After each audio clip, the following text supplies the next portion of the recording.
There's a channel out there with barely 7,000 subscribers, and it just had a video explode past 1 million views. No big following, no paid promotion, just one AI story done right. Stick around because I'm about to break down exactly how it was made. Alright, so today we're doing something different. Instead of just one AI video clip, we're building an entire mini-story from scratch. It's called The Maid and the Billionaire, and by the time we're done, you'll have the full workflow to build stories just like this yourself. Step 1. Writing the story with Claude. Every good AI video starts with the story, and for that, I'm using Claude.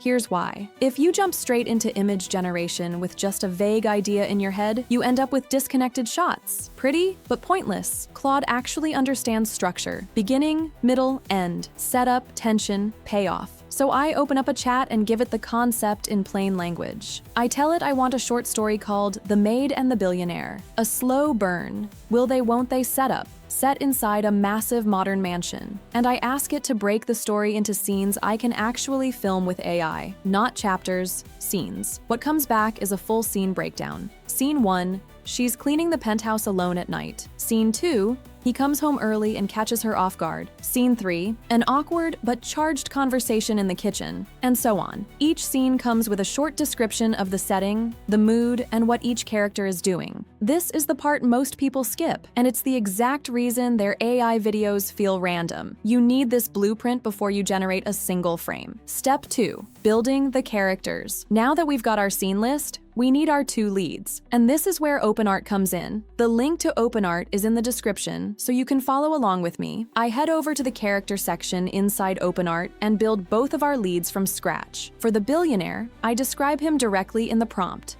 Sharp suit, tired eyes, the kind of guy who's clearly successful but hasn't slept properly in years. For the maid, same thing. A full text description covering her look, her outfit, her expression. Once both descriptions are locked in, I generate them using Nano Banana Pro as the model. This is the model doing the heavy lifting on realism right now, and it's what keeps both characters looking like actual people instead of that plastic AI look you see everywhere. I run each character through a few times until I get a version of their face I actually like, then I save both of them into my character library. This one step is what makes the entire story possible. Step 3. Generating the reference frames. With both characters saved, I go back through my scene list from Claude and start generating a reference image for every single scene. This is the frame that Seedance is going to bring to life in a second. For scene 1, I tag the maid character, describe her dusting the shelves in a dim, moody penthouse living room, and generate it with Nano Banana Pro. For scene 2, I tag both characters, describe the billionaire walking in and catching her by surprise, same lighting, same room, so it actually feels like the same space. I keep doing this scene by scene, always tagging the right character, always keeping the lighting and location consistent so the whole thing feels like one continuous world instead of 5 separate photo shoots. By the end of this step, I've got a full set of still frames that basically look like a storyboard for a movie. Every character consistent, every location matching. This is genuinely the part that takes the most patience, but it's also the part that decides whether your final video looks professional or looks like random AI slop stitched together. Step 4. Animating everything with Seedance 2.5. Now for the part everyone's actually here for.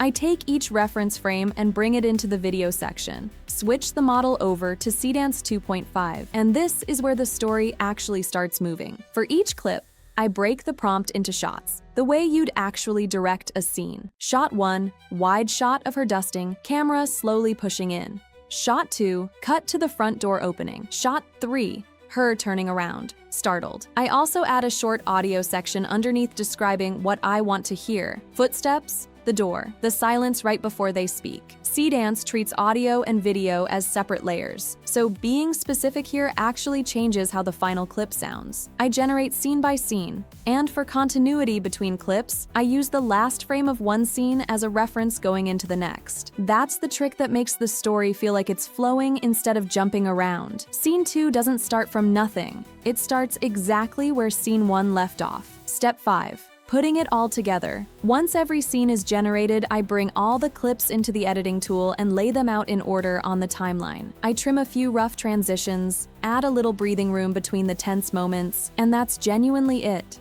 No reshoots, no actors, no crew, no location scouting. Honestly, watching this back, the thing that gets me every time isn't even the visuals. It's that the characters actually feel like the same two people from scene 1 all the way to the end.